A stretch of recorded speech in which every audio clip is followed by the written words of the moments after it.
teach on an international level. These are the areas that I teach in. Corporations pay magicians 6 figures. Come on. Okay?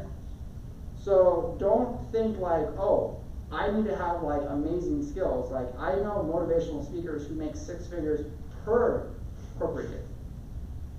Okay? So it's doable. It's absolutely doable. So imagine you build up that entire experience teaching around the world in various industries. I guarantee you corporations around the world will pay attention. Only if you put it on social media. If you are not advertising this stuff, guess what's going to happen? Nothing. So most digital nomads who are really smart about what they do, everything is going to be on like social media in some format, either Snapchat, TikTok, Instagram, things like that. So that's why I figured October would be a good time to like show you like, hey, you don't need a lot of money to do this stuff, and I've met a lot of people who can do all those kinds of things for free. In fact, I'm going to show you later on. There's a very, very famous. Are you here for Digital Nomad? Can you sign in real quick? Yes. He talks about how to travel the world for free, and that video I think is now like what 10 years old, almost 11 years old. And I remember watching it for the very first time, and it's like, dude, like just talk to people. Like you'd be surprised, like what happens, you know. And then in November we're going to cover travel logistics around the world because, again, traveling on your own, there's so much you need to plan ahead for. Like you cannot just hop on a plane and think like, oh, this is super easy. Like it's no problems, right? No, you need to understand like you need to either have a travel assistant, you need to have like a team below you helping you with all this stuff. So when you go over there, you say like, hey, I'm going to cover Europe for the next, you know, I don't know, maybe 7 months, 8 months. I'll do a certain region, and then I'm going to go out to either India or I'll come out to like the midpoint of like Africa. But it requires a lot of planning, you know. So, any questions so far? Comments? Okay. So with that, digital nomad news. We are going to cover. Yeah. So I just saw there was this little article that came out, and I thought it was kind of funny that these articles keep popping up for some reason, and I think I know why, is because like more and more people are searching how to work remote. And it's like, how do I become a digital nomad, right? And they're looking for options and how to add on either a side hustle or another job or another source of income. And this is coming up more and more and more. So I'm gonna show you that in a minute. And young Canadians are saving money by embracing the digital nomad lifestyle. And what a lot of them are doing is they're looking for really cheap places to live. And there's a lot of places in the world where you can have $10,000 and that can last for a couple of years, right? That's not doable in the US, you know, especially Austin. You cannot do that in Austin. Spain, digital nomad. So Spain really is like one of the first leading countries to like offer digital nomad visas. But they're really ramping up their marketing and pushing that out there more and making it, you know, more understanding for people who are like, hey, look, apply for our program. We will make it easy for this stuff. Hey, come on in. Yeah. Hey, there's a sign-in form right there. Yeah. Cool. And then how to be a supply chain digital nomad. And I thought this one was really cool because a lot of times people think like you have to be a tech person to be a digital nomad. And I can't tell you how many times I've met people who all they are is an administrative assistant. They just manage schedules, they manage emails, they just do updates on websites, things like that. They're not a coder. They have no idea how websites actually work. They don't do any of that stuff. Some of them are literally, they just do copy, they do blogging and things like that. They manage their social media. And again, a lot of those make 6 figures because, you know, they have like, what, 10, 20 people they work for. So, but yeah. So this article right here, I thought was really interesting because I'm about to show you something else after that. So yeah, I'm sure for those who have traveled quite a bit, you've been to a cafe or a co-working space, you've seen people like typing furiously on a laptop, and you're like, man, what do they do? They must be so important, right? Probably not, you know, it's okay. But they're probably like trying to keep up with clients, they're trying to keep up with demand, but a lot of them will travel around the world. And what is it? Yeah, so as modern offices are becoming more and more obsolete, which is ironic because we're getting, what, the tallest skyscraper in Texas? And more and more people are now considering remote work because it just makes more sense, right? Like if you can travel and live in places all around the world that benefit you mentally and physically, and that it's more affordable, like why not, right? you know, and hey, why not? Like, you know, Ibiza is like, what, 15 hours away, I think, you know, so, and you can always come back to another place. So, for this kind of stuff, like, I like how they had to put a definition, right? Because, you know, for a lot of people, they're just like, yeah, you just work remote either from an employer or for yourself, and then that's kind of it. You find a co-working space around the world. In fact, there's actually programs where you can sign up, and your co-working membership gets you into different memberships all around the world. So you can just say like, hey, what co-working spaces are available in this city, and it will tell you what partners they're with, you know, and you just go in, and you can use it for the day or for the week when you're there. And then why is everybody talking about this right now? So again, this really didn't come around until like the late 90s or so, when I don't know how you could do it, because like you do need like the actual internet, and internet in the 90s was very different from today. And laptops, I think, were really heavy and cumbersome and things like that, whereas like now they're like really, really light, and I see a lot of people just using iPads most of the time. But yeah, we have Zoom, we have all kinds of technology at our hands, especially AI, which has just made people even, how can I put it? AI has just made it easier for people to become millionaires as digital nomads, because now you can build company after company with using AI tools like real fast. The last class I taught, which was a month ago for $1 million one-person business models, I showed you how to build an entire website in 2 minutes. Like, as a digital nomad, like, that's a super important skill if you need to deploy an idea right away. Like, hey, is this gonna work, is this not gonna work? Using AI to build a website in 2 minutes, like, changes everything, because now you don't need to know how to code, you don't need to know how design works, it does it all for you, right? That, for most kids, is a game changer, because now they realize, like, hey, I can be a 15-year-old, run a web design company, do that, make a couple bucks, travel the world, I'm good, you know, right? So I taught some of that, and then I taught some other AI programs. But what are the benefits? Like, why do people want to do this? And that is, you save a lot of money doing this stuff, because if you go to Bali, that's a digital nomad haven. So imagine if you had $1,000, you flew to Bali, how long would that last you? Anybody want to take a guess? A lot longer than here. Absolutely. Absolutely. 2 months. It'll probably be about 3 to 4 months. Wow. You know? Okay. There we go. So why not, right? I mean, like, there was a guy that I saw a long time ago on YouTube. Literally had $500 in his bank account. He's like, I need to get out of where I'm living in the U.S.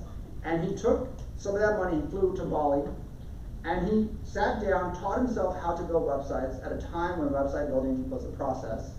And he built a website that looked like it was made by an 8th grader. And what do you think he did? He started to talk about how to be a digital nomad when he was just starting. And within 7 months, he was a speaker, a motivational speaker making 6 figures. And he had already written 2 books. He'd done all that stuff, because you'll meet a lot of people who get there and then they get on the grind right away, and they realize, shit, I have to pay bills, I have to do all this stuff. But it's just easier in Bali because the cost of living is so much lower. So the threshold is lower, but now you have all these opportunities around you. Like, everybody's a digital nomad, everybody's from around the world, so your network grows exponentially, right? So then, because he knew all these people, it's like, hey, where can I go speak for the first time for free? And also it's like, hey, this school would love to have you as a speaker, how did you do it, you know? And then he goes, guess what, he gets a first testimonial, and what happens after your first testimonial? Now you get to start charging. Right? That's all it takes is your testimonials. So if you have like 2, 3 good testimonials, now you set a speaker fee. And within 7 months, he was making 6 figures. You know? And that's Bali. So he's looking like a king over there, you know? Hey, how's it going? Come on in. Yeah. Thank you. Can you sign in real quick? I'm gonna shoot. Yeah, yeah. Oh, it's the blue people. That's right. But you have more control over your work life and your work culture, and you have, hey guys, come on in, good to see you. And a lot of them find the jobs that they love, and also they find the jobs that they don't ever want to do, right? I'm gonna cover something that a company did in New York that is gonna make you all laugh, because I just thought it was ridiculous, but it makes sense, right? Like, from what I teach and like what people hire me for, like, it makes complete sense if you want to cut your costs in a business. But for you as a digital nomad, you get to figure out what jobs you really love doing, and nobody's stopping you from building like 10, 20 different companies on a laptop, right? Like, your whole business is a laptop, right? If you're building a brick and mortar, like, you don't understand digital nomad, unless you have a team that's gonna run it. Other than that, everything you do is from a laptop or a phone. So most likely you'll probably find something you really enjoy. So what are the drawbacks to this lifestyle? I've seen digital nomads mess up, and they will get banned from countries because they went and they worked in the country on a tourist visa. Don't do that. Okay? You can get kicked out, you can get banned, things like that. So if you're making money in a country and you know you're not supposed to be doing that, like, they're probably going to find out. And it can be hard to log off work because, again, it's up to you to make money. So you might be at that cafe all day long, right? All the time, working, trying to get a client, trying to do this, trying to make money. And you're like, okay, I got to figure out how I'm going to do this, how I'm going to sell my services, what else am I going to do to make money? And then you become addicted to the internet because you're always looking for like the new thing, like all this stuff. So you forget like, oh, I'm in a different culture, I'm in a different city, I should probably go explore, take advantage of it. So what ends up happening, you stay in a cafe all the time. And so I've seen the jokes where they're just like, you know a digital nomad when like they have their laptop and they have their like cords here and then they have their other stuff spread out over here, and yeah, that's a digital nomad. So, but can anyone do this? I would say my hardest thing I have to deal with Americans is, as Americans, you're taught to travel like this. You go out for 2 weeks and you come back. Right? You want your routine. Like, you want your bedtime routine. You want to know, like, hey, 5 o'clock, yes, I get to start dinner. Like, that's not a digital nomad. Like, you might be in another culture somewhere else, and it's completely different, right? But when you go out as a digital nomad, you're not coming back. Like, that's the point. Like, you need to get used to that travel all the time. And for some people, that is completely scary because you have, like, no safety net unless you know what to do, right? So I've had the questions just like, what if you go and you lose all your money? Well, that means you weren't planning. You know, you weren't setting up yourself. You didn't have a team to run everything, do all these things. And you run out of money, or you get robbed, you lose your keys, something like that. And yeah, I mean, that's sort of what to expect, but there's all kinds of things to plan for that. But so can anyone do this lifestyle? My opinion is yes, as long as you are, you know, you can handle risk, or you enjoy risk, do it. Okay? In fact, there's a book I'm going to show you. Where is it? This one just came out. It's called You Deserve Good Gelato. And basically the premise behind this book is reasons to travel the world, embrace failure, and do shit that scares you. And again, I meet a lot of Americans who are just like, I don't have enough money to travel. I'm going to go when I have a safety net. Don't do that. Okay? You can travel on $500. Go, you can have a weekend trip, something like that. Texas is so large that how many European countries can you fit into Texas? A lot, right? So go do a day trip, go do a weekend trip. Just get used to traveling. Go out to a different city, sit down with your laptop and try to build a company and get your first 2 clients. Who here thinks that's really hard? Oh, okay. All right, why? Why would that be hard? Getting clients is hard. Is it? In my experience as a freelance designer, yeah. Okay. I tap on my network and then that's kind of all I can do. Okay. Can you do more? Anybody want to chime in? I have like 1,000 other ideas. No? Okay. All right. Why is it hard? I think the same because you know, the interaction that you need with your clients could be in presence, Okay. or in person. Right? Could be, right? For sure. Yeah. But as a digital nomad, aren't you like sort of like traveling in different regions and a lot of those kinds of things? So how could you make it easier to find clients?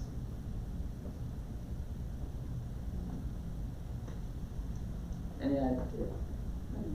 Because this is the one thing. Diversify what you offer. Okay. What you do. All right. Anything else? Because this is the one thing I get. So I have a question every time people fill out my thing to register, right? And that is, what do you want to learn about digital nomad? And one of the biggest things they always check is how to get clients. So if you had a team underneath you, and that team is in the region that you're going to be going to, don't they know the people and culture better than you? So don't they know where you're supposed to be? So if you hire them, which is how I work, right? I can find those people for you. They're already in that culture. They already know the people in those regions. Like, hey, go find me the companies or people that do this, this, and this, And then when I get there, I set up meetings, set up schedule, all these things, so that way you're not running blind. You go in, you have meetings, you have all that stuff, so you can do what you're good at doing. Right? Doesn't that make more sense? Isn't that how the world's richest people operate? Like, they go to places, but their team of people that work for them set up all this stuff ahead of time. Right? So wouldn't that make your life even better?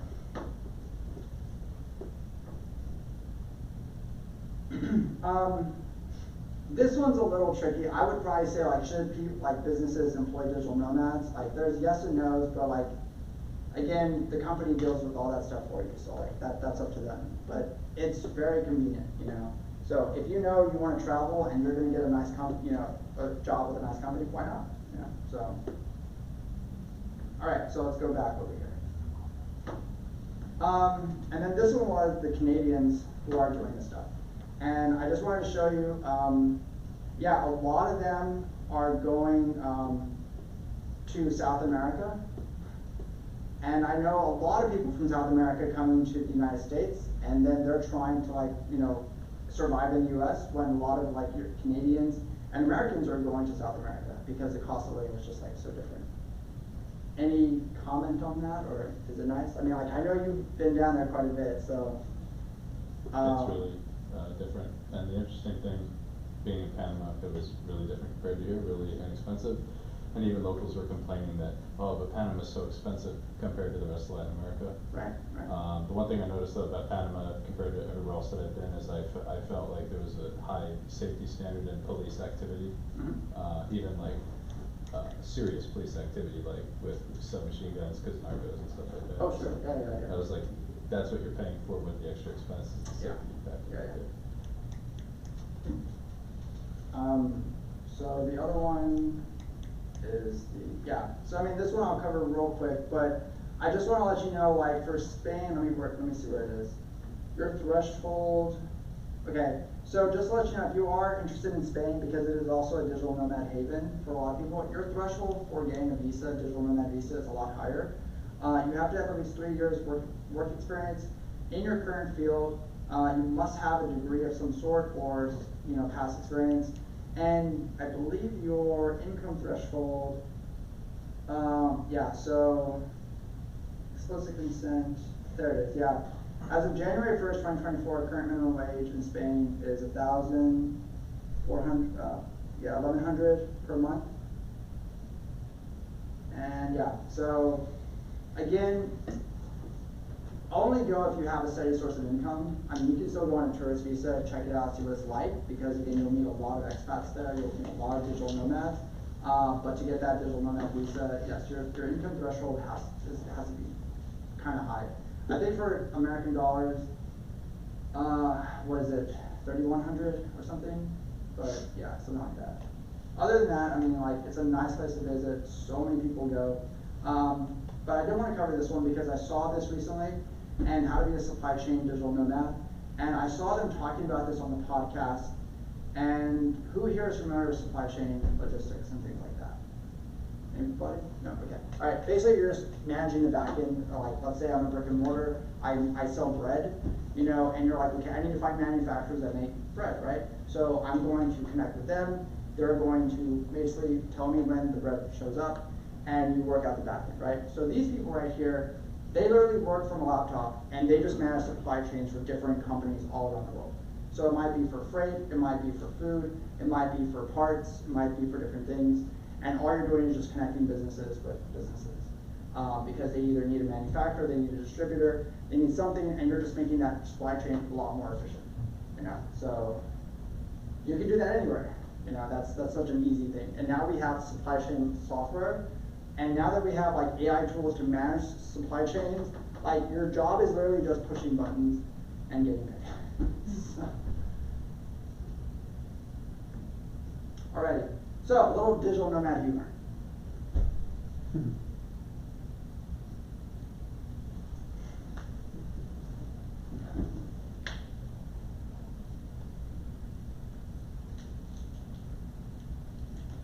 Anybody want to comment? I mean, it's true, right? I mean, like, most people think digital nomad lifestyle is like you're on a beach just working with a laptop. Don't do that. Sand gets you in your keyboards and it will mess things up bad. Okay, don't do that. Okay. And what your friends think you do all the time. It's like you're partying, having fun, you're traveling, doing all these cool things. And no, that is not the list. I mean, like, you have it every now and then, but it's not all the time. And what your family thinks you are. Like a bum, you know, like, what are you doing? Like, you went to college for what? And what do you do actually all day long? And so, again, if you go to Bali, you go to Spain, you go to Amsterdam, like, you'll find digital nomad communities, and you will go into a cafe, and yes, you will see this all the time. In fact, it's gotten so bad in some countries where, like, they have to limit, like, how many people can be in the room now. Because digital nomads will go and buy one cup of coffee for like $2 and spend all day there, right? Using the internet, doing all these things. Like, are you gonna buy anything? That's yeah. I wanted to show you all this video because this is a growing thing, and I'm not gonna show the whole thing. I just want to show the first part of it because this is somebody who's been doing it for a long time, and what I like about her videos is she goes into these remote communities and she will go to people like, hey, what do you do? How do you make money? How did you get started? And for most Americans, this is a great opportunity to learn, like, hey, what are you doing? What happened? What's your background? How did you get here? Okay. Hey guys, so in today's video, I'm going to be teaching you how to become a digital nomad in 2024. I created a step-by-step method. Oops, sorry.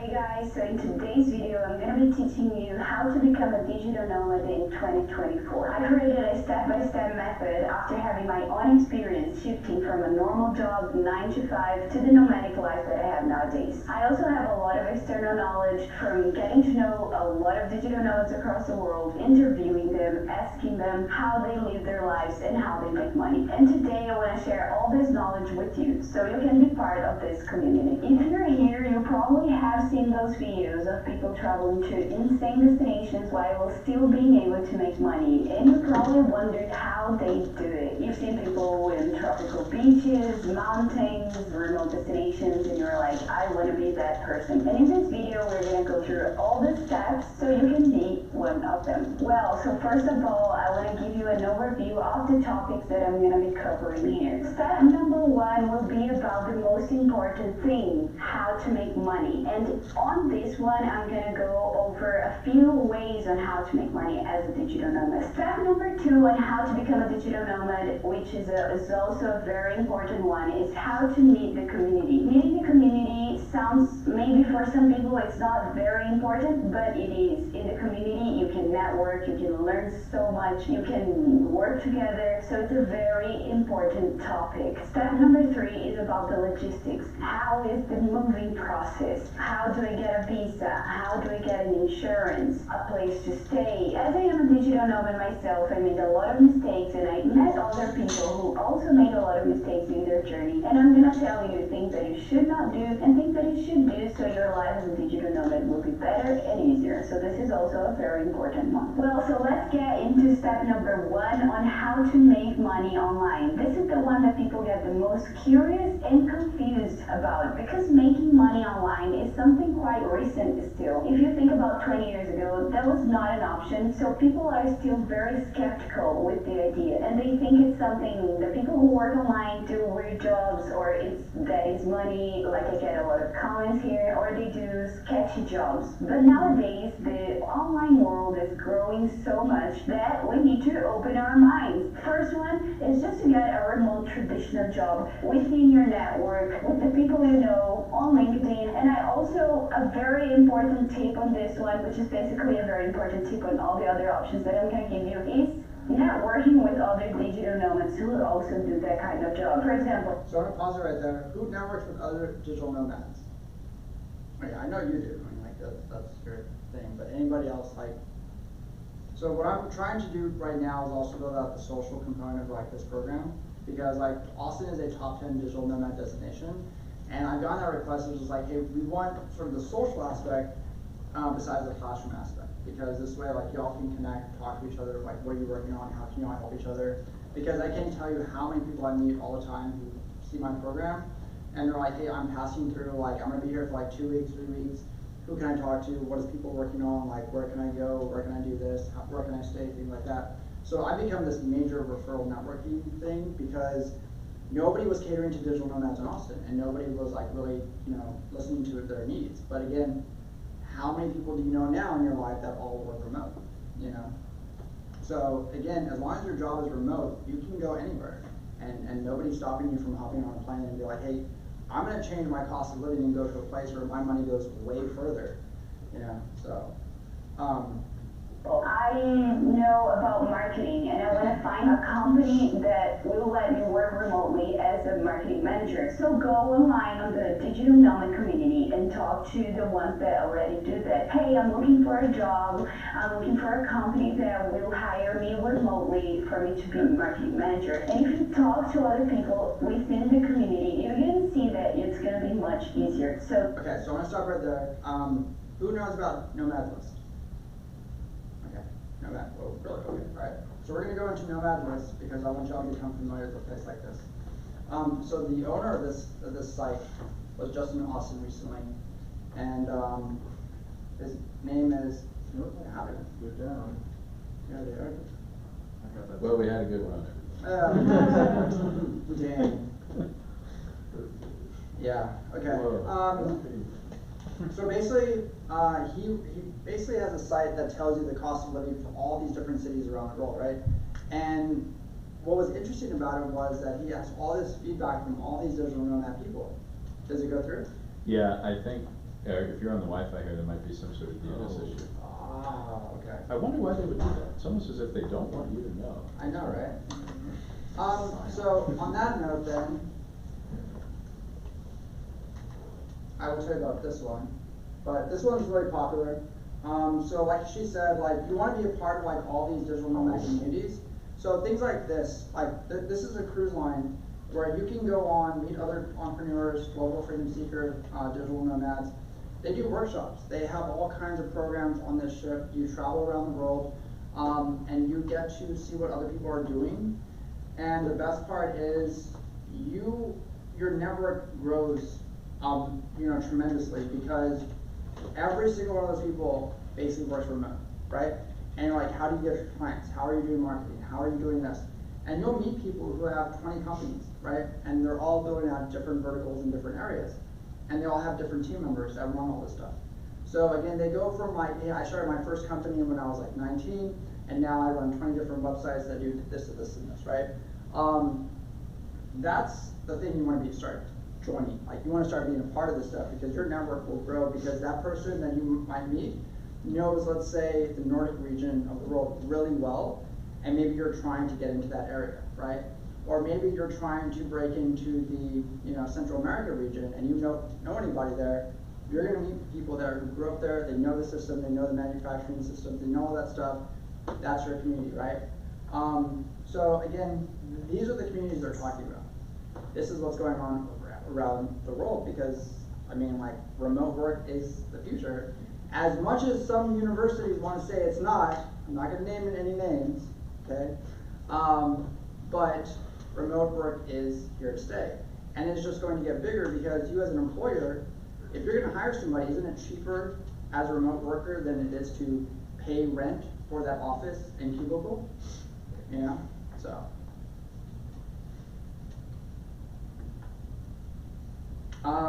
But yeah, if you want to watch more of her videos, I would definitely say, like, check it out.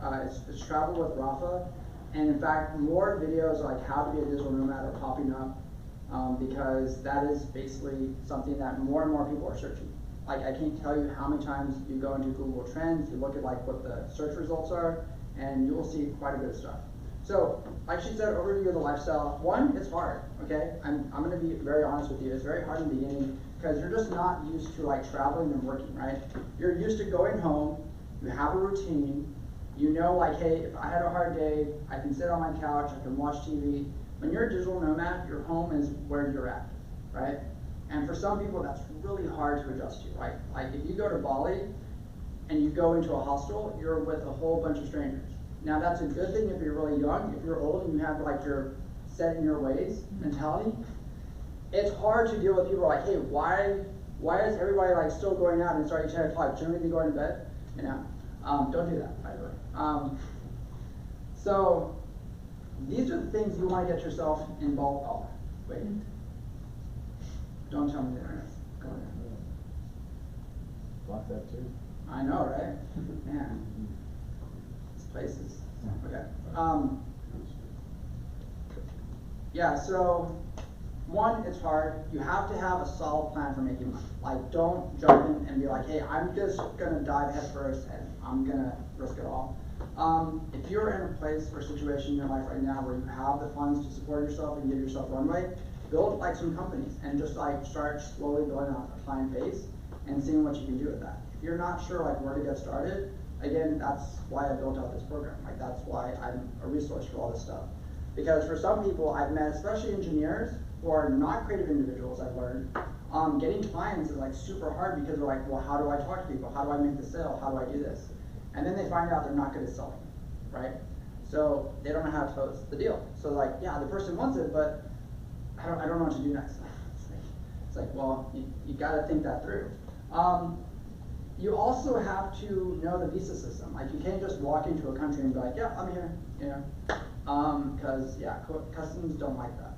So you either have to have a plan, you know, plan everything out, figure out what your windows are for visas in different countries, and figure out like, hey, what region do I want to travel through? If you're going to do like a skip over or a pass-through ticket, you know, you need to know how those systems work. Because if you go to the customs and you're like, hey, I'm only going to be here for this long, it gets suspicious. It's like, okay, you know, why? You know, and then if you say like, I'm going to be here for the full duration of the visa, cool, you know. But if you're working, you got to make sure you know what you're doing. Otherwise, you can get into a lot of trouble. Health insurance, travel insurance, emergency insurance, all these kinds of things. Like, you're going to need all these different options when you travel, because let's say your luggage gets stolen. Let's say you get mugged. Let's say something happens and you lose all your stuff, or your laptop burns and it catches on fire. You're going to need these kinds of things. And then on top of that, you're going to need to know if the country you're going to requires their own health insurance before you show up. And if that is the case, then you get to customs and they're going to be like, hey, do you have your health insurance forms? Nope, don't have that. Sorry, I can't come in. You know? So yeah, these are things you really have to plan out. And that's why I say having a travel assistant who knows these kinds of things helps you tremendously. Yeah, so, any questions on that? I mean, I know insurance here is not that great, so imagine having to deal with insurance on the international level is, you know, yeah.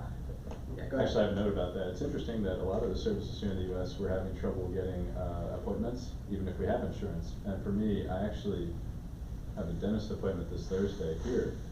And there was some confusion about that because I was supposed to have it last week, and the next availability is like September. So I was down there. I learned that, oh, I could just go get what I was going to have done, cleaning, x-rays, all that, for about like $50 in Panama or whatever. I'm like, oh, then you don't have to worry about this anymore. Yeah, I know. And then you find out our health system is terrible. Yeah. And this is supposed to be America, you know. But yes, you can go to other countries. That's why, I don't know if you know this, but like there's the medical tourism industry, and it's very, very much alive in like the Thailand, Indonesia region. You go down there, and my God, it's like luxury. Like, you walk in, and like, yes, come this way. It's like, I'm just doing a cheap clean. Like, I don't need a red carpet service, you know. But that's how they treat Americans, you know. And because it's so cheap compared to what we have here, a lot of people travel to these like destinations just for like what they need. So, so yeah, the other part is know your communities, like be a part of it. I wanted to show you the Nomad list because they have a private Slack channel that you can join. And if you're going to a different country or a different city, you just select that city and say, hey, I'm going to be showing up in 2 weeks. Can somebody show me around? You'll have a response. They're like, yeah, come with me. I'll show you. I'll show you where you want to go. Like, what do you like to eat? What do you want to do? Anything. You know, that builds your community really fast. And they're like, cool. Now you have somebody you know that's going to be there. Somebody to show you around, so you're not acting like a tourist, and you can go into the places that are a lot better than the tourist places. As a tip, if you see Rainforest Cafe, you're in a tourist trap. Don't do that. Okay. So yeah. But there are so many other communities out there that you can join on Slack. It will open your eyes to a lot of cool stuff. But also have an exit plan just in case you find out like it's hard. And you're like, you know what, I want my house, I want my apartment, and I want my routine, I want to walk the dog every day, and yeah. I want capital factor. Yes. And then figure out your goals. I mean, like, if you're going to travel, like, don't just focus on work. Like as a digital nomad for myself, like I want to eventually do all the best train rides in the world. Like that's my goal, right? So have some goal for yourself, because when you travel, like don't just go and work. Be like, hey, I want to go and visit every famous museum your city has to offer, right? I want to go and try like the top 10 restaurants your city has to offer. Like give yourself something, so when you're not working, you have something else to do. And that way you're documenting it, you're showing it, because again, that's gonna get your name out there, so. I can't tell you how many train rides I've watched around the world that like I have on my top 10 list that I wanna do. There's a train ride that goes from like London all the way down to the tip of Italy, and the top tier room on that train, can anybody guess what that would be? Like remember, that's your own room, you get a living room, you get your own private valet, you have room service whenever, 24/7, you have food whenever, you shower. How much is that ticket? I'm very curious to see what what y'all think. Any guesses? How long is it? So that's about 5-6 days, and that's a long train ride too, because you're going to go through Paris, you're going to go all the way down through France, all the way down over to Italy. 1,000. Anybody want to try again? 5 grand. Anybody else? I was gonna say 5 grand. Okay, anybody else? So the ticket is 35,000. Oh shit, 1,000. 1,000 points. And to give you an overview on that, yeah, it's a very beautiful ride, and let me see.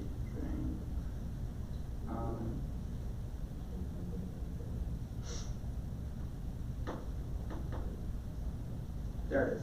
Okay, trusty. Yeah, that's right. Today, I'm taking the world's most expensive sleeper train, 1,000 miles across 4 countries. There you go. So, if you follow this guy right here, and you use his service, you will get, I believe, 60% off that price ticket. Okay? So, I watch a lot of this stuff because this is what I have to keep up with. And you will find out there's a lot of these YouTubers who travel all the time, and what they've done now is create an inside industry, and that is, hey, if you refer enough people to us, we will discount these tickets, right?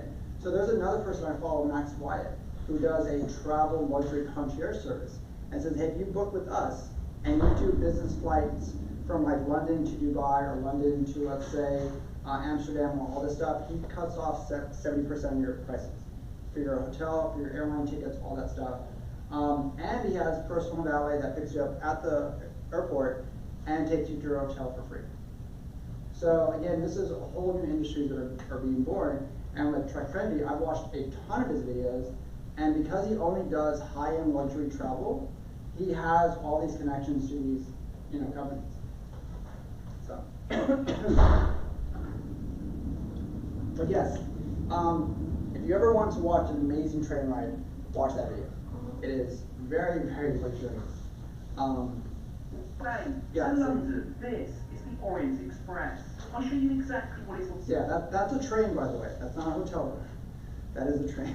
So it gets pretty ridiculous. But yeah, it's a really nice video. And on board from my grand suite with double bed, living room, an Italian loft, Yeah. bathroom, Yeah. we indulge in fine dining. so again, yeah.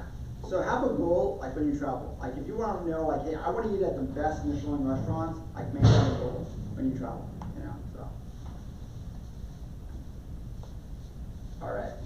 So I believe the next, this one, oops.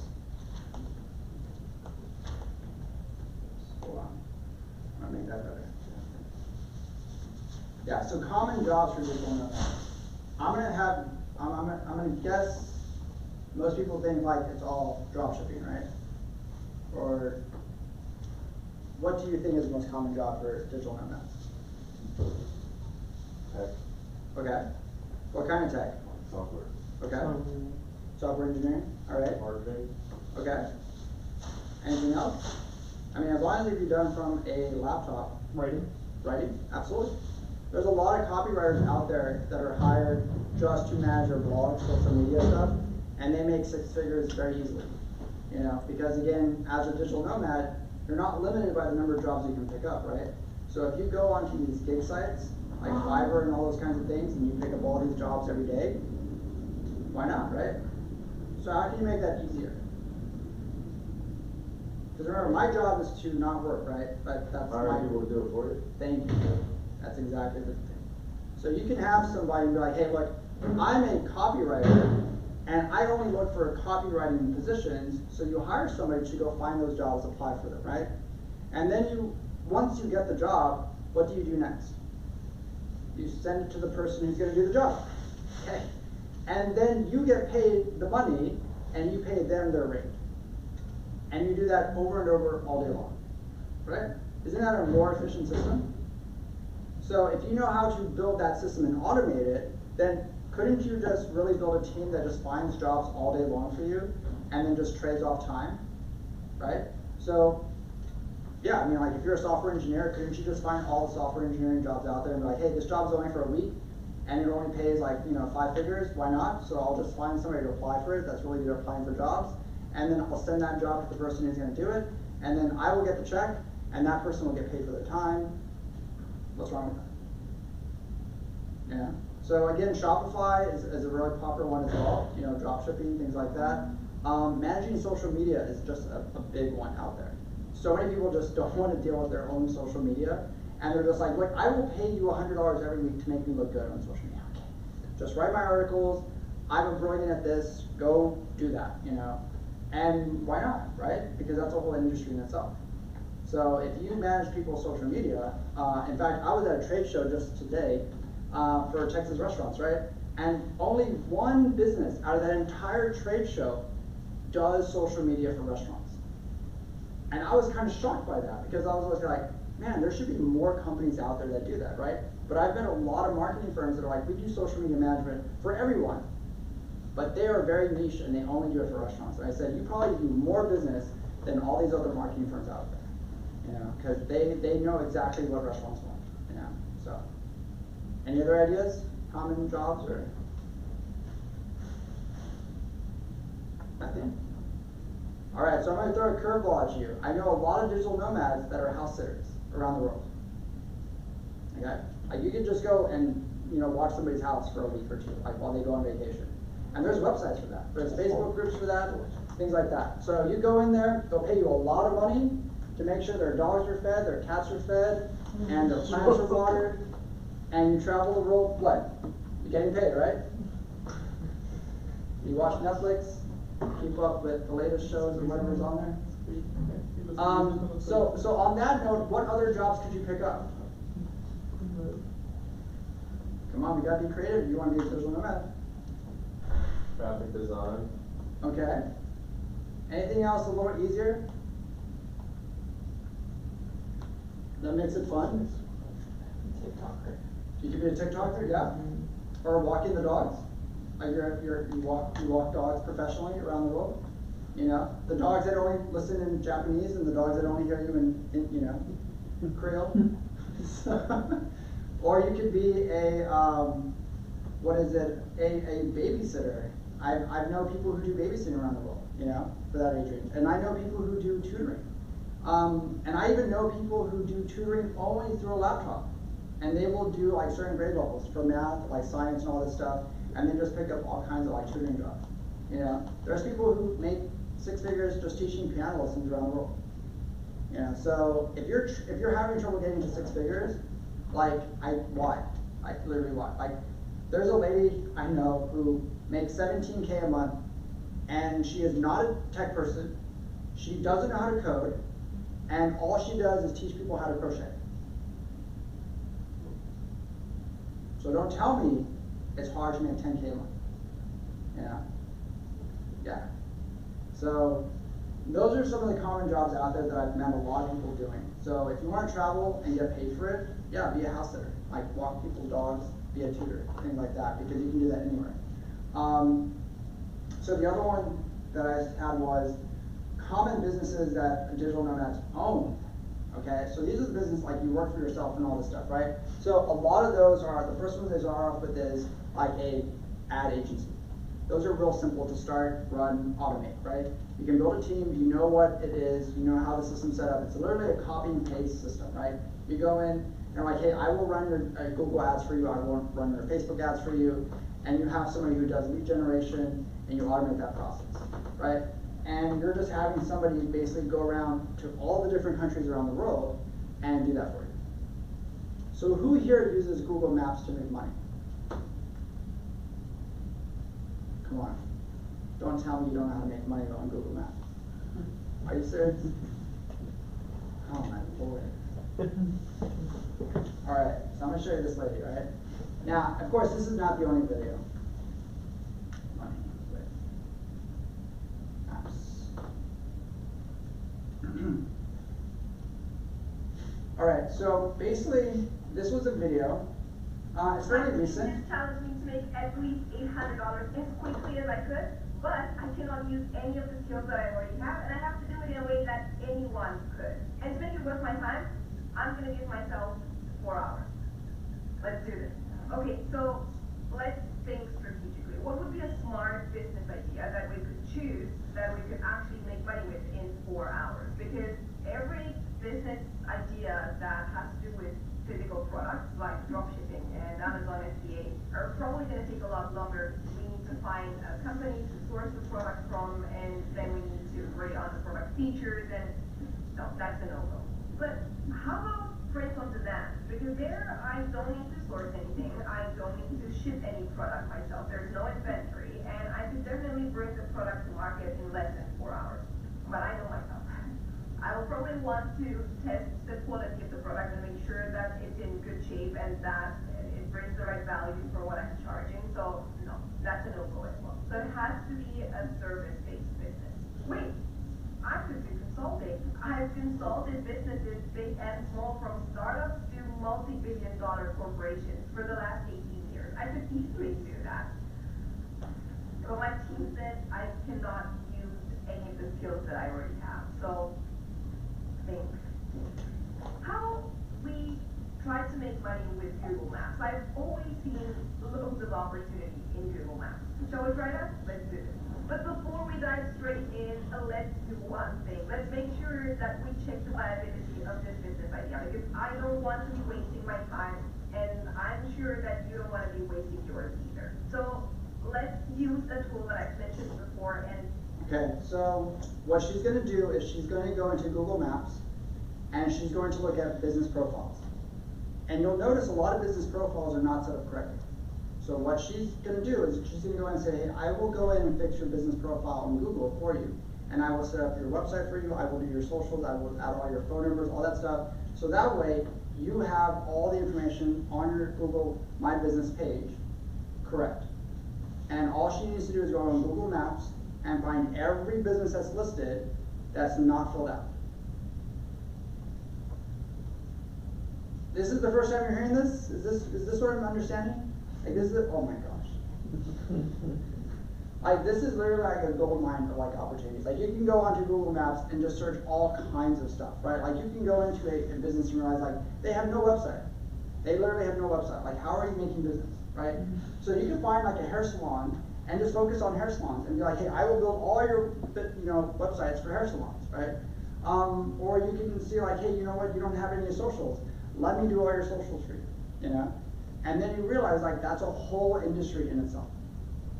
Can you do that anywhere in the world? Absolutely, you know? So yeah, in the very end, she shows you how she made $800 in 4 hours by contacting businesses all through Google listings, you know?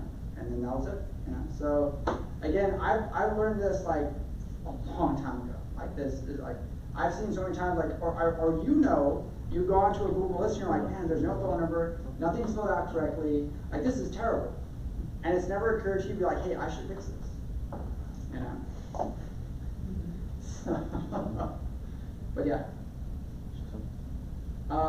But yeah, if you want to watch more videos like that, I would definitely say like, you know, check out those kinds of things. So if you are a marketing agency, that is a gold mine of opportunity right there in Google Maps. And I've seen so many businesses go out there and be like, hey, I'm going to scrape Google Maps and I'm going to find every single one that does not have a website listed and that only does this industry, because let's say you offer 3 different templates for that industry, right? And you're just going to mass email all these business listings because you can scrape that data. It's not hard. scrape the data, and then have, let's say, another program go and just send emails all day long, right? And if you want to get really cool, you can use an AI voice synthesizer to contact them and call the ones that have a phone number, and then just do outreach like that, you know? But we're not there. So we just discovered Google Maps.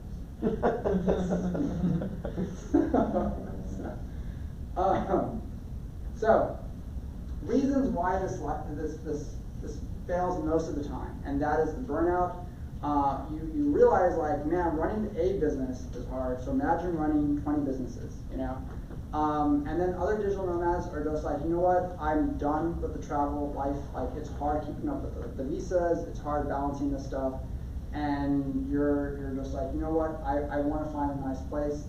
And because you are going to travel quite a bit, you might discover, like, you know what, I found a place that matches what I like, and I don't need to travel anymore, and that's it, you know? And that will happen for some people, because, like, you might go to Switzerland and be like, you know what, I love that nobody has a sense of humor, I want to be here. I don't know if you've ever watched those videos, like, where Americans try to talk to Swiss.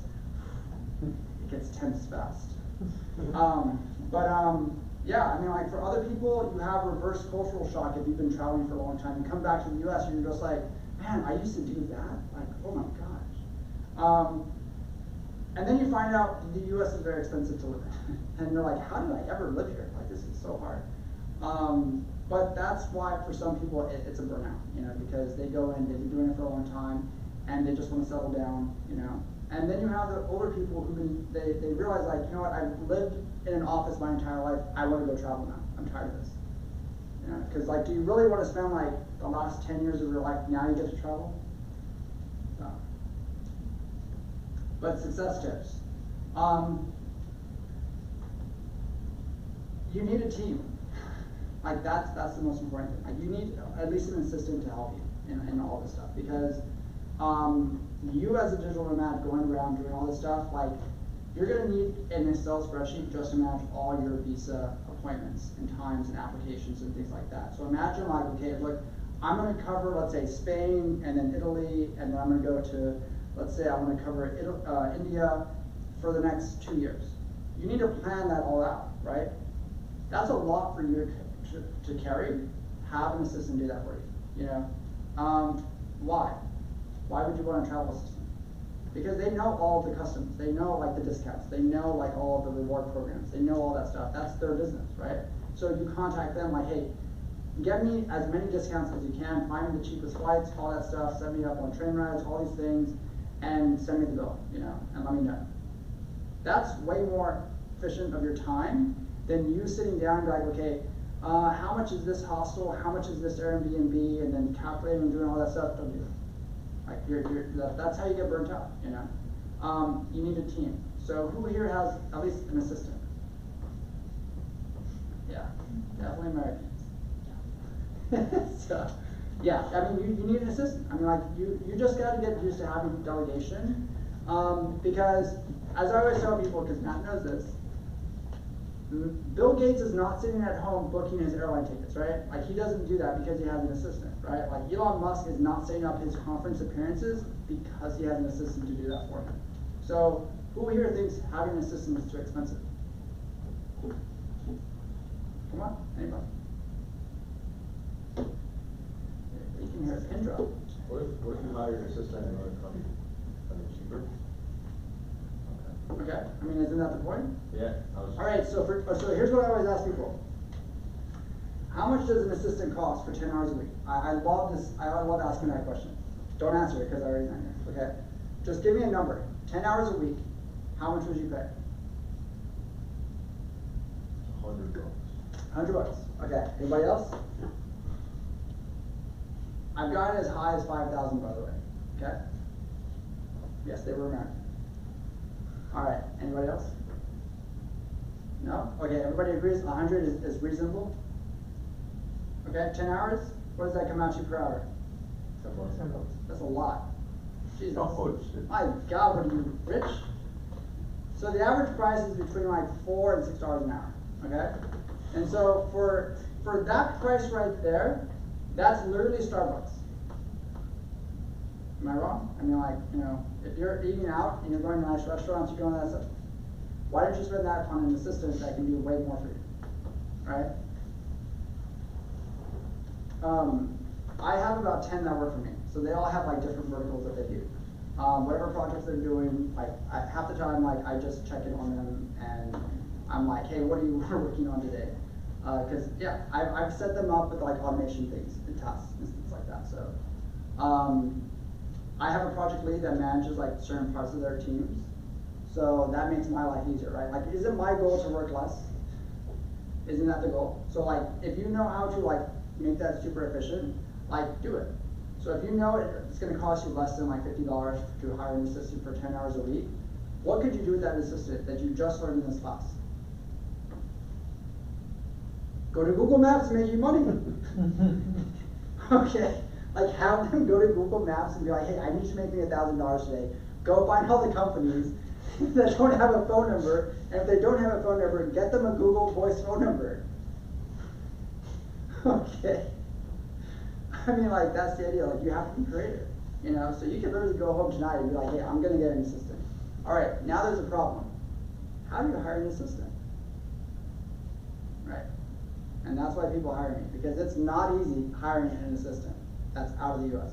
Because you have to vet them, you have to go through an entire process. Because here's the problem I run into. People will do it themselves and they'll be like, they were terrible. They didn't do this, they didn't do that. It's like, did you give them a test job? Did you have them do this? Did you have them test that? And they're like, no. I was like, did you write SOPs? Did you write this? Like, no. I was like, that's why it didn't work. You know. So if you run a company, do you just tell your employees like, here, go do that for the day and let me know when you're done? No. Like, you give them very specific instructions because you're paying them, right? You know, you don't go to your job that you have and your boss is just like, you know what, yeah, just make sure it's done. What does that mean, you know? So, yeah, they don't do it, yeah. So that's why it's hard, because a lot of Americans are just not used to that. But I'm sure, you know, you can find a nice, you know, college intern, maybe, that's not going to complain about, like, I can't work this week because I have midterms, you know, so annoying. But yeah, so those are my success tips, because I meet a lot of people who, they've done it, they've lived the life, and then the people who are very young, they want to get into it. And then I meet the other range, and that is the 45 to 65-year-olds that are now finished with their career, but now they want to travel, and they're like, how do I get into this, how do I survive? So they have the money, right? They've built up a cushion. Now they want to like enjoy life, do all those kinds of things. And I tell them like, you're going to be doing a lot of walking, you're going to be doing a lot of traveling. Make sure you have good health insurance if you have any type of medical conditions, things like that. But get an assistant, and then eventually build out your team. I get to like 10 people, 20 people now, because it's not, you know, expensive. Like, it really isn't, you know. But any questions so far on that? Like, I've thrown a lot at y'all, you know, and again, I am trying to build out a social component for this program, because my goal is eventually to get to a conference level for Austin, right? Like, I want to have it for like either twice a year or once a year. There's a convention where a lot of people come in, they speak, they do all those kinds of things, because just like on that Nomad cruise, like that's basically a conference, right? Like, they do that quite a bit. So having that here in Austin would be amazing, because then you get to meet more people on a global stage. So, but yeah.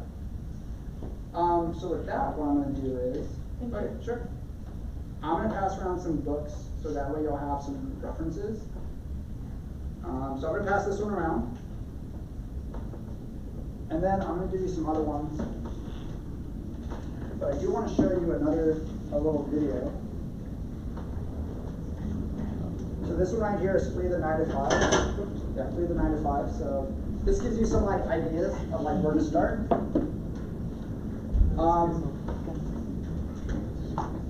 So does anybody know this one right here, the Kindness Diaries? Have y'all ever heard of this one? All right, so this guy wanted to do something, and he said like, can I travel the world on the kindness of strangers?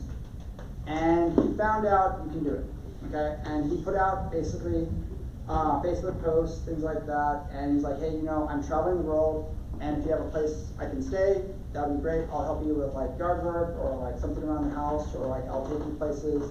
And he found he could travel the entire world for pretty much free. And he documents his journey on how he did all that stuff.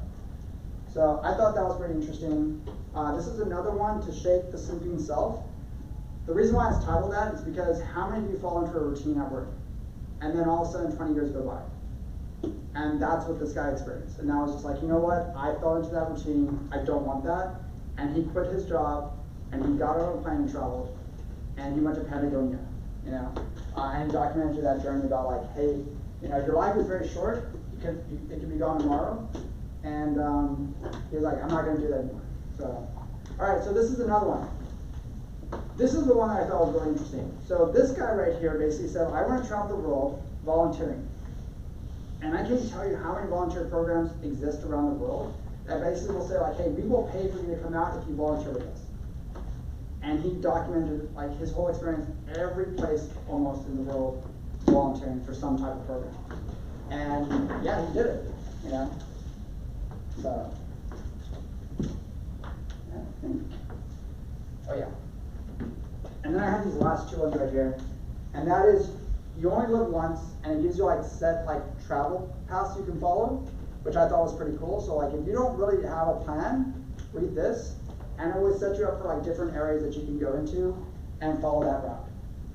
And then this one right here is sort of like a therapy like travel book, where like, hey, if you're feeling depressed or if you're feeling like a certain part of your life isn't going great, this has different chapters that tell you like follow this path in the world to help you get through that. You know, so. But on that note, while y'all are doing that, I'm gonna bring up this video.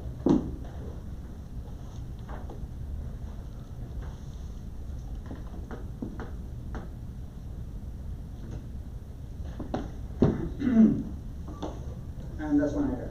So it's 9 years old, and he talks about how he traveled the world with almost no money. It's a very, very good TED Talk. And he shows like, you know, once you have really good people skills, the world opens up. Like if you're not shy, like a lot of opportunities open up for you. You know, I've met a lot of people who are very shy, they're very introverted, and opportunities pass them by. You know? But this guy right here, he tells you all the travels he went through, like all the different homes he stayed at, all this kind of stuff. Who knows Esperanto? Who knows that language? So Esperanto was this made-up language, right? And a community got built around it that basically said, like, hey, if you know this language, you can stay with all its community members around the world. And as long as you speak the language, you can go and like stay at their house, you can do certain things, stuff like that. And a whole community got built around it, you know. So I thought that was pretty cool. You know? And it's actually on Duolingo, which I was surprised about. So, but yeah, I mean, like there's so many opportunities that come up for digital nomads.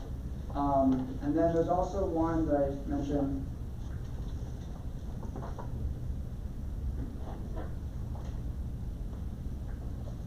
Yeah, so this is the one where like you can go in, sign up, and say, this is everything I'm an expert in. And what happens is, when your profile gets put there, these communities will go read the profile and be like, hey, come teach that in our part of the world. And then they will bring the students to you, okay? And then you just pay for the airline ticket, go out there, you got a place to stay. Like, why not? You know, film it, put it on social media, go do that. Because that right there will really put you in the spotlight. And then all of a sudden, like now you can speak, do more things. And then what usually ends up happening? How many times have you seen those speakers just like, oh, I taught here, I did this, you know, I worked in China for 3 years teaching English, and now they're motivational speakers making 6 figures, right?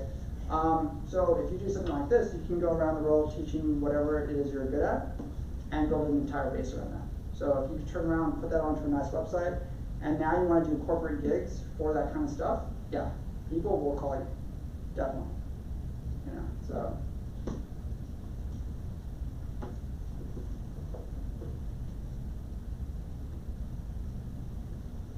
So anybody want to share anything or any insights or ideas on the culture or the lifestyle? Or any inspiration you got? Because I know it's a lot to take in, I know that. And I know that the hardest part for most people is just traveling, right? Like hopping on a plane for some people is super hard. Yes, go ahead. I'm happy to talk about my Panama trip and a lot of the insights that I had. So again, why did I pick Panama? I'm from New Jersey. I come from Italian, Polish, and Irish through French descent. And out of all of those, Italy let me back in, and I got citizenship during COVID. Found one little line of fine print in there that said from a 1966 treaty that you can get a green card in Panama without an investment, without a 5-year living there. Just file some paperwork and get a green card for the rest of your life. So I went there and I found that it was like $1,000 or something to fly from Austin to there almost each way, like anywhere from 700 up to 900 each way. But if you book a ticket to Bogota that lays over in Panama, it's like $150. Right. So don't check a bag, you know. Exactly. So I figured that out, and then got down there, and at this like mega hostel, which I'm extremely, and I said this in my reviews, I'm extremely impressed with the operation they're running. They have a whole staff. They converted this apartment building into this mega hostel, and it's got an infinity pool on the roof looking at the skyline, and it's like every weekend night is a dance party on the roof, and then a nightclub in the basement. And then the funny thing about this place is that like people from like the like politicians and like upper crust, they come through that hostel too to like have fun because they want to meet foreigners too. So I met some interesting people down there. I got some interesting contacts. It was like $20 to $25 a night to stay in a bunk, and if you wanted your own private room, it was like $40 a night. And then like a shared bathroom, and I thought shared bathroom like what we would think, like it's literally a shared bathroom with like stalls. No, they're like suites. You just go use it by yourself when you want, and there's a shower and everything there. This is in the historical district of Panama City called Casco Viejo, which that used to be like the colony, San Felipe colony. And then I was able to kind of like make that my base, and then there's a little co-working space there. Luggage storage even, if you check out. So some days I was like checking out because I wanted to go to other places, but they let you store your bags there for a few days, so I did that. And then tons of places everywhere to eat. And even like, this is what I remembered from living in Korea. You can get meals completely prepped for you at, they're not really like restaurants, they're more like eateries. You just go in and get a plate of food, and it would be like $3, and it would be good stuff. So I was very, very pleased, and it has everything I need there. The coffee was phenomenal. Oh my goodness. Yeah. So those are some of my insights. Thank you. Yeah. So on that note, I wanted to bring this one up. Who knows about the dollar a night hotels in Japan? Don't expect luxury. Okay, but again, when you're traveling for cheap or you're really young and you have no money, like places like this are help out quite a bit. You know, so watching these videos, like YouTube videos on the views, yeah, you know what you're getting when you pay $1 a night, but at least like you're just gonna be there for the night, right? Like, you know, the rats won't eat you that much, so don't worry about it, you know. But yeah, it gives you a place to stay, and you get to go out and experience the culture of Japan, you know. But again, if you be a part of the digital nomad communities in Japan, you can find some other place to stay. Like, I can't tell you how many times like people offer like their places to stay for me to go and visit them. So once your network opens up, you're like, hey, you have a place to stay all the time. You know, if I want to go out to Bangkok, I know people out there who will let me stay at their place, and I don't have to worry about a hotel, things like that. If I want to go out to New Zealand, yeah, I have a place to stay. You know, so build out your network, do those kinds of things, especially if you have no tie downs. You know, if you don't have a tie down, do it. You know, because yeah, traveling as a digital nomad opens up a lot of opportunities. In fact, let me see if I can show you. I'm gonna see if Pi will let me do this, or actually.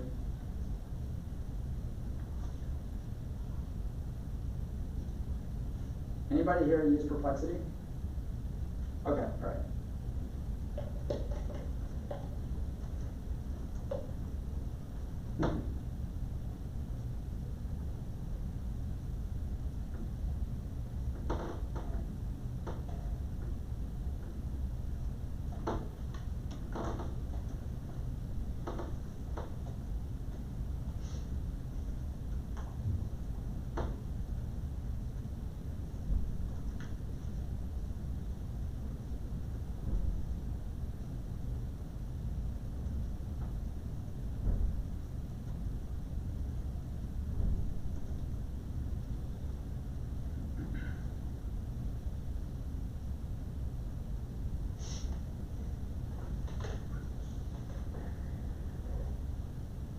So it did all the work for me, you know. So again, you can use AI to find all kinds of like stuff for you. And if you want the links, just ask for the links, stuff like that. But the way I talk to AI is like, I make it look like I'm super lazy, I don't like doing work, I really hate like having to do things on my own, because it pushes the system to go and like find stuff. The reason why I like Perplexity is because it will go out on the internet and do research for you, and it will do its own search queries. A lot of other sites that I've learned with certain AI tools, they will not do that. But I keep pushing Perplexity more and more to see like what are our limits on doing research. So if $24 one way to Las Vegas is a stretch for your budget, I would probably say get on Google Maps tonight and make some money. Okay. Okay. Because again, you can do these kinds of search terms all around the world, right? So if you know you're trying to get to Bangkok, if you're trying to get to Cape Town, or you were like, hey, you know what, I want to get to this conference, search for like the airline tickets, like all that stuff. It can search out farther. You know, like, hey, within the next 4 months, I need to be here in San Francisco. Find me the cheapest thing. And if it is the case, sign up for an account and be like, hey, as soon as it drops below 50 bucks, message me. Okay? And now you have an AI assistant doing work for you, right? So you have all these tools for you to be able to travel like for super cheap, you know? So use it, because now we have AI in our lives and it can do some amazing stuff. And if you're just not sure, just ask it. It's like, hey, I need to get to here, and I only have like $10 in my pocket. What do I do? And if it starts laughing at you, I can't fix any of that. So yeah. But other than that, yes, it's a godsend in what it can do in search. But I've literally tested it sometimes and be like, hey, look, I need to get to Vegas 24 hours. Find me the cheapest flight. And it went out and found me a flight for like $30. And I was like, give me the link. And I clicked the link and it showed me the ticket. It's like, yeah, but you need to book it like right now, otherwise the price is gonna change. You know? I was like, geez, wow, this is amazing. So yeah. But definitely use these tools. Like even if you're like, hey, I want to travel as a digital nomad, can you send me an itinerary for this region of the world and see what it gives you? You know? And then have it start to break everything down. Like, hey, can you find me like cheap hotels that follow this path? And you can even add a custom link from Google Maps into Perplexity or like ChatGPT, and like, hey, I'm going to follow this Google Map route, plan my itinerary based on that. And then it will start to search all the hotels, all that stuff. Like, that's a lot of work for a person to do, but AI, like that, you know? So, why not, right? Any other ideas for like using AI in traveling? I'm just curious. Nobody? So quiet. I use it all the time, so yeah. So who here uses it for coding?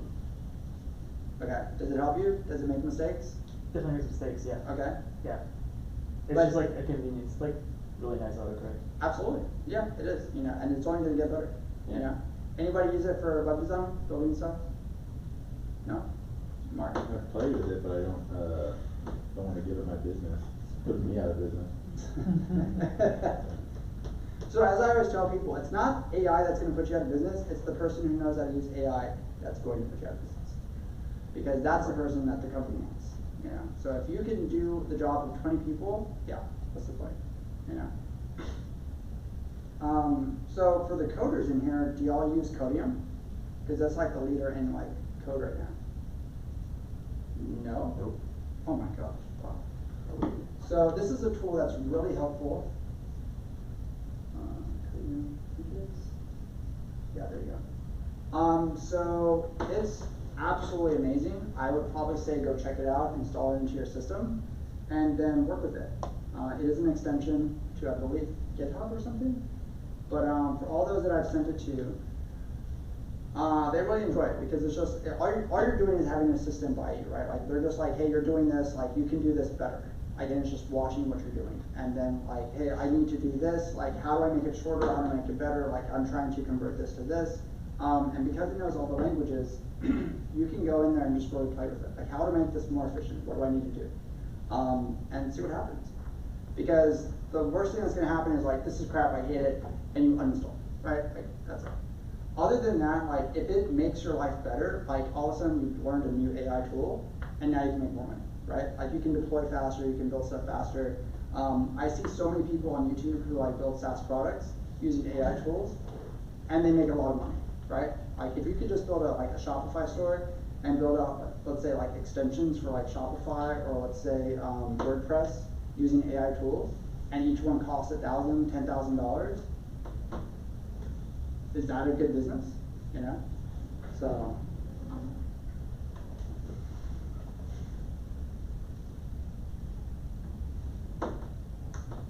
And let's see here. Yeah, and if you have any questions, I have a little Calendly thing, so you can either copy or take a picture of that if you want, and schedule a call.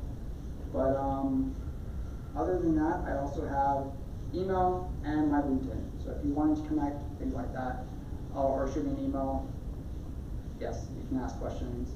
I will be teaching, so my other class that I teach is the opposite of this class, which is for those that don't want to travel, and that is the $1 million one-person business models.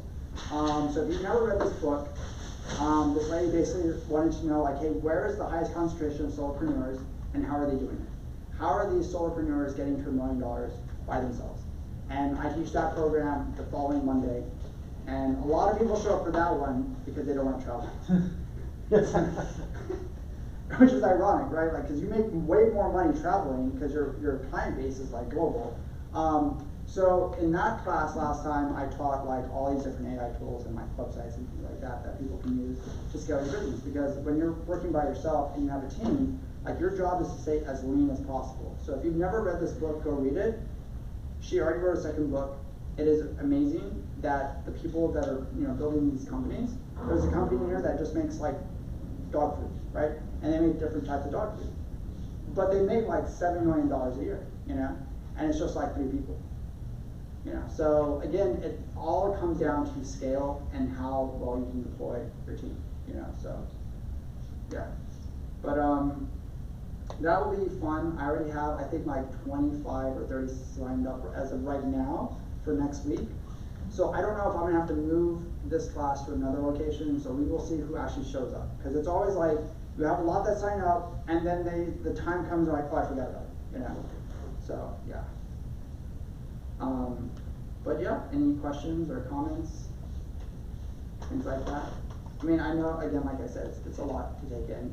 And I don't expect anybody to be like, I'm gonna hop on a plane tomorrow and go. But to encourage you, like, just go on a day trip. Like, go somewhere in Texas and go somewhere and just get on a laptop and try to build something. One of the people in my other class, he took a challenge that I gave him, and that was build a Shopify store in 48 hours and get at least 10 paying customers and see what you can do, If you've never built a Shopify store and you don't know how to dropship, like, it's a process. It's hard, but if you can learn it, man, you can make a lot of money doing that stuff, On YouTube alone, there are these things called, oh wait, let me go.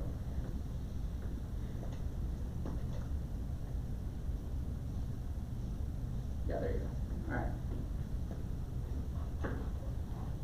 So they have these like challenges, right? And they'll do dropshipping for 48 hours, and they want to know, like, can I actually make money in 48 hours?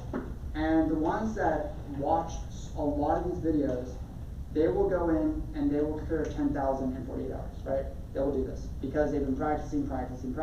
It's a process. And those who complain about it probably didn't understand what they were up against, But yeah, it's doable. And in fact, I will be running a dropshipping challenge in San Antonio at Techport for Capital Factory. Probably the next 2 months or so, I'll bring out a team of people, and they're going to have 48 hours to go from nothing, no idea, no website, nothing, to now you're making at least 10 to 15,000 in 48 hours, doing all that stuff. So again, Shopify is amazing. Is its support amazing? Absolutely not. It's trash. But it is one of the most versatile environments you can build on. You can sell SaaS products, you can sell services, you can sell physical products, you can drop ship. Sky's the limit, right? Like, it has literally 5,000 to 10,000 different apps behind it. So you can build all kinds of stuff. To give you perspective on that, like, who here knows Make? Like, who here uses Make? No? Okay, I'm gonna show you real quick. This is a very, very, very powerful platform. So if you know Zapier, Make is like a little bit above Zapier, but you can go in here and build out workflows, right? You can take those workflows and then take the frame and then put that onto Shopify and sell the workflow. And then if you know that workflow took you like, let's say 4 or 5 days to perfect, you could probably sell the workflow for like $25,000, $35,000, and people will buy it. Because if you can save them entire amounts of time and money, and it can replace, don't get mad, people, they will buy it. They will absolutely 100% buy those workflows. So it is basically just a logic tree that you're building, but it connects to so many different APIs. So what makes Make so amazing but also super expensive is that in order to connect the programs together, you have to have access to the API key. And more than likely, you will need to have a paid subscription to access that key. And that's where it gets expensive. Because if you need a certain program, and it's like, man, just to get a starter subscription might be $40 a month, yeah, you better make sure that that workflow is worth building, you know. But again, you can build some amazing stuff in here, and it can do even AI stuff. So if you needed to go and do like lead generation, you need to do outbound reach, all that kind of stuff, it can do that for you. There's literally no limit to what this can do because of how many programs it can connect to. And that's literally all it's doing. You're just connecting like different points, and you're having a certain output, right? So there was a guy that I saw who, let me see if I can find him. If you know Liam, there it is. I've watched all his stuff. This is who I study from for all my AI training. In fact, he interviewed this dude right here, okay? So this guy right here, he went on to Medium, just wrote all his like articles about like how he builds Make products, right? What he wasn't expecting was to go from 0 to 6 months making 6 figures. Because these articles were his lead generation, and people were going in, watching his, or reading his articles, and being like, you saved our company this much in time, because that workflow that you built out and showed in detail how to build it, we implemented it right away. You know, and it was, I watched his stuff and it was incredible. You know, but Make is hard to learn. Like it's just, but it's so worth your time if you can do it. If you have the time, learn it. In fact, currently right now, this one. She is sort of the leader I've noticed because she keeps popping up in a lot of like Make searches. So she shows you how to do lead generations with Make, and then she shows you the entire process, how to build out the entire thing. And then I think her other one, yeah, this one right here, copy this social media system. If you sit down and just learn how she built that stuff, you could just take this and make an entire business just selling that workflow. And sell that for like $10,000, $20,000 for workflow, right? And then if a company comes to you like, hey, we want more social media platforms, now you know how to do it, right? And you can do that anywhere in the world. So you can sell workflows because it saves so much time and money for companies. And so if you want to build like SaaS products, you're like, hey, I need to iterate really fast. I just need you to build templates. You can build a workflow that just builds out your framework right away, right? So now you can show the company like, hey, this is what it looks like. Do you like it? Do you not like it? And then cool, if you like it, do this. And then it goes to another workflow, and then that builds out what they're looking for. So, but yeah, it is an incredibly hard beast to challenge, but if you can learn Make, my God, you can be a millionaire so fast with this program. It's so fast, but yes. But yeah, check her out, watch her videos. Even this one right here, when I watched this video, how she made 1,000 YouTube shorts using Make, I was literally gobsmacked about that because I was just like, wow, like that's a lot of content really fast, iterated really fast, and now all of a sudden you realize like if YouTube can see this, you're gonna like rank really high on YouTube Shorts, right? And now you're putting out different content and it's just automated all the time. So it's now that we're getting to AI video, you can have that implemented into the workflow, and then it can go in and add a different space and be like, hey, check the news and do this and add that to the workflow, and now it iterates more and more content based on that. Cool? Awesome? Not awesome? Everybody's tired, right? But Lots yeah. of information. I know, right? Imagine what I have to deal with. You know? So yeah, I have to keep up with all this stuff because it's it's my job. But I mean, I love using Make. It's a lot of fun. But yeah, dude, it gets complicated super fast, because like you might open a workflow, right? And you might use a set up a program, and then you find out inside that one program, it has like 17 different like actions that you can take inside that program. So for example, like if I use ChatGPT and like, okay, I need to create an image for my Instagram post, there's an option for Dolly, and you have to write the prompt to follow, plus code to understand like, hey, whatever changes in the news or situation, it needs to follow all that stuff. So that prompt can get really long fast. And that's just one connection.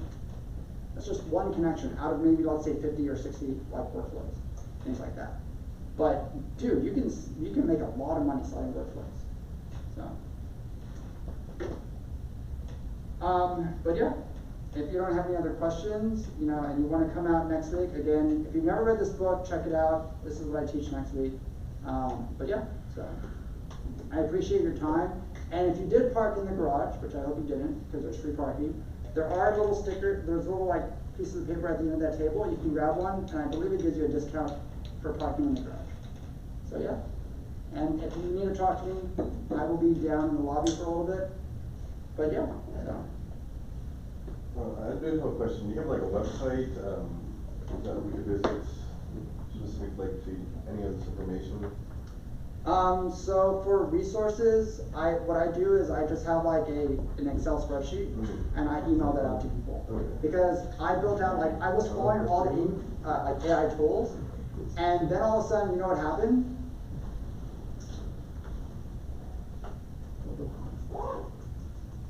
Somebody beat me to it. So then I found this. Okay, so it's a database of AI tools, and I thought like I was ahead of stuff, right? And I was like, what is the point? Like, there's this tool out there, you know? So when I was building out all these resource lists, I came across this, and this is just a database of every AI tool that's out there. So if you're searching for, like, let's say, legal, like you need let's say a legal one, and you need legal advice, you can go in here and see all the different AI tools that are built just for legal, right? So you can see like who's doing this, or if I need a personal lawyer, that's a GPT. Then you can go in here, see where it's based out of, and it's in the OpenAI store. Let's say I want to do one for, let's say travel, okay? So all these different bots right here are just for traveling, right? So if I need one for architecture, if I need one for, let's say, interior design, I can go in here and it will find me every tool or that's been AI tool out there that's been built already. So yeah, that was the problem I ran into. You know, so a lot of these resources just became like website links, and I was just like, man, this is hard to keep up with. But yeah, so I would definitely say if you're new to this stuff, play with this website. It will save you so much trouble. Because chances are somebody's probably already built what you're looking for. Yeah. And who knows, maybe you can build a better one. Yeah. And I'm sure there's an AI tool for that. So, yeah. For any of your like months for this group, were you planning on talking about like building and maintaining a team in any of them? So I did that back, I believe, in December. But I could probably do that for December because I haven't set the schedule for that one yet. Okay. You know, but yes, maintaining a remote team is hard, but if you know how to like, you know, vet them and build out that workflow, it can make you a lot of money. You know, because even if you have a team of, let's say, 4 people, and you have workflows behind that, and let's say one project lead, it's not hard to get to $1 million, you know, it's not, because like, depending on your product, yeah. So, but yeah, but that I will consider, yeah. For a lot of the service stuff, it seems like retention would be hard if you tell someone who you're paying $100 a week, like, go make $1,000 on Google Maps. Like, why wouldn't we just go do that? Okay, so I'm glad you brought that up because I get that a lot. You're American, right? So their culture is not around that, right? Like a lot of these people that you hire go to VA academies, and so they know the work they're doing makes Americans a lot of money, and so they will see that and be like, hey, why don't I do that, right? But it's not their thing. And I've had that a lot from people. They're just like, hey, I'm going to be showing them like really proprietary stuff. Where do they steal it? I said, chances are they're not gonna do that, because they know if they get caught or something happens, they're gonna get banned from those platforms, and then they lose all their source of income, right? Like, they're not just working for you, they're probably working for like 30, 40 other people, right? So if they mess up with you, that means they jeopardize all those other sources of income. And they could probably think about like, maybe I can do this, but like, when the cost of living for them is so much harder compared to how we make money, they're not gonna risk doing something like that. And it may be the case that they might eventually make some money. It might occur to them to do that, but I've never come across that situation. But yeah, I get that question a lot. Because you might give them something like, hey, go do this, and they're making you a ton of money, but you're paying them $4 an hour. And for Americans, I've had this conversation too, like, that just sounds wrong. I said, it's scale of economy, right? Like, that's just their culture and how they're paid. If you go in and be like, hey, I'm gonna give you a bonus of $1,000, does that really help them, or does that throw off their way of life? Like, if somebody gave you a bonus of $100,000, does that help you or throw off your way of life? That'd be a huge help. Right. Yeah. Now all of a sudden, like, you have a problem, because now you have all this money, you're like, cool, like, is this gonna happen again? Now they're gonna turn around and be like, hey, I know somebody else that should work for you. Now you present a problem of like, my cousin wants to talk to you, and my family wants to talk to you. And I have a lot of people that are just like, well, can I pay them outside the system? Because you have to pay them in the system. Well, if you do that, guess what's gonna happen? Somebody else is gonna message you and be like, hey, I heard you're paying them this, you know, I'm looking for work. Do you really want to be dealing with that problem? Like, there's a reason why these platforms are set up the way they are, because they monitor all this stuff. Gotcha. Yeah, so there's scams. You have to remember, there's all kinds of scams out there. Yeah, Right. but yes, I get that question all the time, and it rarely happens, because they're not going to jeopardize that money. Yeah, but yeah, they might do it, but yeah. What are some of those platforms that you're talking about? So like, this one's pretty popular, freelancer.com. The other one is Upwork. This is another big one. This is the one I mostly use because I've been using it the longest. There's also people per hour. So you can go in here. And then if you only want tech people, so if you are a tech person, you're looking for work, you can also get on here. Topple, so they hire the top 3% of freelance talent. So like if you apply as talent, they're gonna vet you really hard, right? And if you can make it onto the platform, you're gonna find high quality jobs. But if you're hiring and you go on here, you know you're getting the best talent that's been vetted already. But these are all just tech jobs. The only thing they do is tech. But yeah, you can hire in there. But it's crazy what you'll find. Like my video editor, he has $3 an hour. And I just drop little video clips into his little bucket, you know, things like that. And yeah. But again, your goal is to build a team. I can't stress like how many times I've said that to people when they don't listen, because like they're just like, I just don't have time. I just don't, you know, I don't understand like what I would use them for. But again, the richest people in the world all have teams. You know, and if you know $4 an hour isn't going to break the bank, and you have a nice steady paycheck, do it. Absolutely do it. Slowly build out your team. Like if you know you want to build, let's say, a web design company, hire 4 web designers and get a project lead, and just go out and have them basically scrape Google Maps for every profile that doesn't have a website, right? And do that all around the world. They're just making you money all day long. That's all they're doing. Yeah. So, does that help? Or does that give you more ideas? Yeah. Or does that cost? So, and then when you want to make more money, besides workflows, now you make AI agents. And then you build out that whole system. And then AI agents you can charge up to 100,000, 500,000, you know, because it's an AI agent, you know. Mm-hmm. And then if you learn how to couple them together, that's how you replace companies, right? Like now you don't need to hire 100 people anymore because you have AI agents, you know. So yeah. Anybody built a custom GPT yet? custom AI? No, nobody? Like a simple one, but just like giving it like a separate prompt for it to. So you're basically building a person, right? Like you're building an individual per se, right? And you're giving them all the information you want to train them on. So like that tool that I just showed you, there's an AI tool for that. Every one of those AI was custom built, right? So a lot of people ask me like, why don't I just use ChatGPT if it just knows everything versus a specialized, AI tool? I was like, because that AI tool has been trained only on a specific type of information, and that's all they're going to return back to you, right?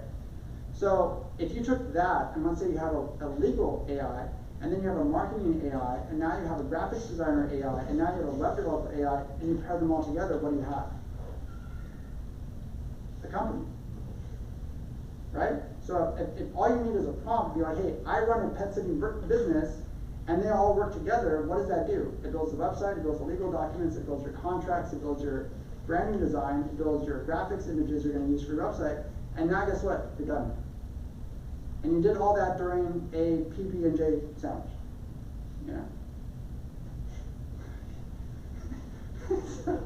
and that's the world we live in now. Like, that's the crazy part. Like, it moves so fast, So imagine what we're going to have in 6 months.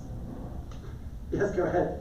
Yeah, so I met a digital nomad down at the Selena in Panama, and his name is Shalom, and he's from Israel, and he is AI visionary and entrepreneur games. I sent you some of his content, but like one of the things he was telling me that I'm really intrigued about is you don't necessarily have to build one. You just go to like ChatGPT, but you can have one instance be a clone of someone, even yourself, so you can just start feeding it like your journal and everything you have, and then you can just go ask it questions about like deep life things and decisions you got to make in life, and then even if you have somebody else that you're trying to do business with or deal with, or like get some That's right. thing happening there, you can make one of them, and then like ask them how to.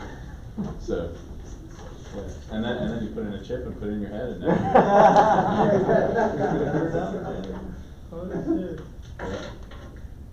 Yeah, so if you don't know how to build ChatGPTs on your own, like please go learn that skill. Like I learned that like 7 months ago, and yeah, it's super valuable. But yeah, I mean, like build your own like AI tool that like builds your websites for you. Like have a little like coding assistant that you can be like, hey, look, I need you to build this like framework for me real quick. Or like Figma, who uses Figma? Like build a tool that like works in Figma. So. But anyways, we do have to be out here in like 2 minutes. No pressure. Sure, absolutely, yeah.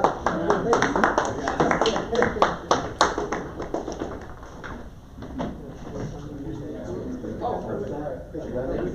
Absolutely, yeah. Good, how are you? Good. Good. Hey, pretty good. Hey, shut up. Right time. Oh, I yeah. wanna go to the one of the Wanderlusters or. Oh yeah, next Monday? Okay. Yeah. I want to go to the last one. Oh yeah. I know. Yeah. Glad you made it. Yeah, so I'm actually going to extend the time on that one for next week because I'm learning like an hour and a half. It's too short. It's too short. And so many people come in and they want more content and want more ideas. Yeah, I know, right? It's but yeah, I mean, like for me, keeping up with everything is like so hard sometimes because like every day I have to go to like 10 or 20 like YouTube videos for like training because I'm trying to see like what people are building now, what I can do to incorporate that into my digital media. Because like even as a solopreneur, like your job is to keep your costs low. So if you can build a workflow that like makes you a lot of money and but it takes like 30 hours to build that workflow, that ROI is definitely worth it. So then you guys ever swap to RCS? We'll say you guys. Thank you, man. All right, See you soon. How'd the promotion go, huh? Yeah, man. Hey, see you guys, safe driving. Hey man, thanks for coming. Hey, anytime, bro. Yeah, Thanks for having me. yeah, absolutely. So you enjoying Austin? Yeah, it's cool. All right. It's awesome. Yeah. So far, yeah, it's been cool. Okay. We're about to go up to 16, right? Do you want to come? Have you been to 16 yet? I think I was though. We were there. Okay. All right, we were at there? Oh, Yeah. Do you have a 16 full membership? No. No, okay. Yeah, Like, I was gonna ask you, I mean, I'm having trouble, like, I don't know, cause this is a brand new thing, Uh-huh, and I'm having trouble, like, marketing it to people, or Okay. like, creating demand, right, and getting people, like, cause obviously, like, I don't know, I see it in Facebook groups, like, obviously, there's people looking for photographers, sure, it's like, how do I get them to use our platform? okay, I mean, that's my biggest. okay, And I've talked to business owners, and I'm still new, I've only been doing this for a week. sure, Outreach and stuff. okay. But, yeah, Can I'd I love ask to you, pick your can I ask brain. you a question? Yeah, How often do you like talk to AI? Because I've been asking this question a lot now to people. honestly, like, not a lot. Why? It has everything. It has all the knowledge now, right? Yeah, So sure. if it has all the knowledge and you know that, then why don't you have conversations with AI about like, hey, if I'm in Austin, I'm doing this, where should I spend my time if I'm building this platform? And what does it say? You Yeah, know? sure. Because what's the worst that's gonna tell you, like, leave me alone, I'm busy, Yeah. Yeah. you know? Because it can do things that us humans still don't understand, right? Like it can find stuff, like if you know, like you run into a roadblock with ChatGPT, Mhm. go to Complexity, go to Talk, you know? Yeah, But I would probably say like the communities you need to start getting into is like Austin Film Society. You know, like you need to go spend time with them. Okay. Get into like the film community because you'll meet a lot of studio makers here that partner with all kinds of creatives, right? And because they have that network built out, Mhm. like you need to get into like, hey, when do y'all have meetups? When do you have parties? When do you do this? Like when do you do that? Because that's where they're gonna show up and you're gonna meet that photographer that's like, yeah, I'm in college, I'm doing this. Cool, we have a platform, this is how we do it. It's not the problem of having, like, we have a wait list of so many photographers. Okay, It's more so getting people to agreed? hire. Yeah, hire the photographer. Oh, Through us. you need clients. We need clients, man. Okay. Yeah, we've already built out a pretty big network of photographers. Okay, so how do you do that? How did we do it? No, how do you get clients? How do we get clients? Yes. So I've been doing a lot of targeted ads, Okay. and I'm Does that pay off? really just testing right now with waters. Okay, So we started with like a broadened search, and actually that ended up doing the best. Okay. Which is funny. On Google? On Facebook, like, Okay. Meta platforms, Okay. and, that ended up working the best, like I thought. It could be better. Yeah, Okay. I thought doing like a more targeted ad to like people who are, engaged or looking for wedding photographers Yeah. was gonna work better. Okay. So now I'm kinda like dumbfounded, like, Hold on, I just need to make sure the room is okay. Alright.